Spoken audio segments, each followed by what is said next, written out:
Everyone who's caught a fish knows the thrill of reeling it in. The fish pulls the line to the right, it pulls it to the left, getting closer and closer to the shore.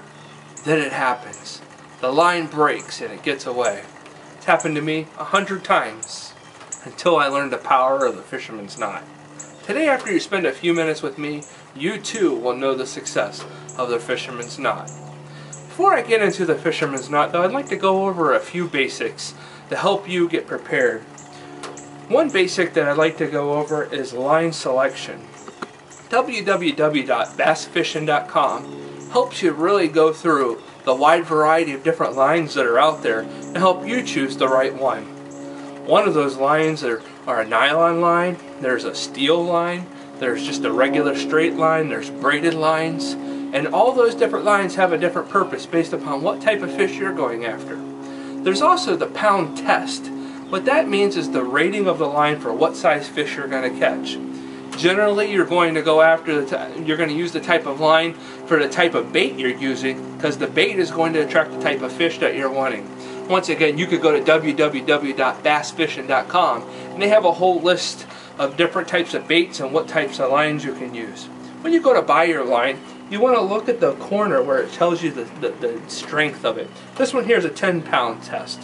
That's what most people are going to use where they're standard fishing, going for your crappie and your small bass, things like that. Of course, when I go fishing, I use a 100-pound test for my fish. The next thing you need to learn is how often you should replace that line on your pole. If you have an older line, it starts to get weaker and tighter, and it'll get snapped real easy. www.askbassfishing.com has a little article on there about when you should replace your line. They say anytime you enter a big fishing tournament, you should always replace your line just in case the inevitable happens. They also say that you should replace your line whenever it starts to get chalky color, or sometimes it gets a yellowish color, because then it's starting to get a bit old. And it says that if you're looking at your line and thinking it's kind of old, you might as well go and replace it, because you don't want this to happen when the big fish is on the other end of the line. Now I'd like to take you over to tying the fisherman's knot. For today, I'm going to be using, for the eye of the hook, I'm going to be using this larger clip so that you can see it at home on how to tie it. For the string, for the line, I'm going to be using this green rope so that you can see it a little bit more clearer at home. Take the eye of the hook and you hold it in your hand. Then you take the string and you insert it into the eye. And by doing, normally you want to leave about 3 to 4 inches on the end so that you can tie the knot. But because I'm using such a larger model today, I'm going to use about 6 or 12 inches.